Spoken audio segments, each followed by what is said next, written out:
और भगवान श्री कृष्ण गीता में ये बताते हैं कि मनुष्य जीवन का एकमात्र उद्देश्य केवल और केवल भगवत प्राप्ति है, या फिर आप ऐसे कहें कि मोक्ष की प्राप्ति है। अब सवाल ये उठता है कि मोक्ष क्या है, मुक्ति क्या है? तो इस बात का भी सीधा सीधा जवाब गीता में दिया गया है। मुक्ति का मतलब ही है दोबारा जन्म न लेना। इस जन्म में आप जो भी सुख या दुख भोगते हैं, मैं मनुष्य योनि की बात कर रहा हूँ, तो हम लोग मनुष्य योनि में जो भी सुख या दुख भोगते हैं वो सब तो एक बात है, लेकिन एक जो मुख्य बात है वो ये है कि इस जन्म में हमारे पास भगवान की कृपा से ये बुद्धि दी जाती है कि हमारा जन्म सिर्फ और सिर्फ ये जन्म और मृत्यु के चक्र से निकल जाने के लिए मिला है, जीवन और किसी चीज़ के लिए नहीं मिला है दोस्तों। ये जीवन सिर्फ मिला है कि हम अच्छा काम करें, भगवत प्राप्ति करें और इस जन्म मृत्यु के खेल से निकल जाएं, जिए, हमेशा जिए।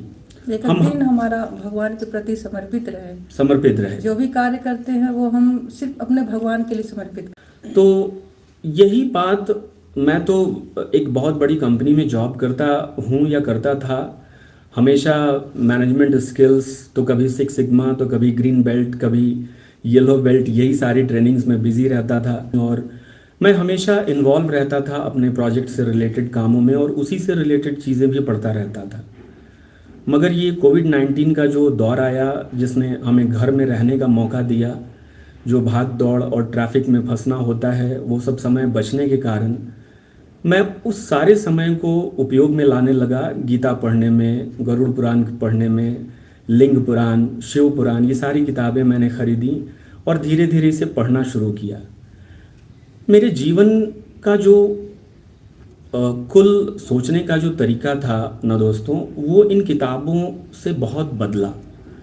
मैंने ये समझा कि जीवन है क्या। पहले तो मुझे यही लगता था कि जब मैं स्टूडेंट था कि अच्छे से पढ़ना है, एग्ज़ाम पास करना है।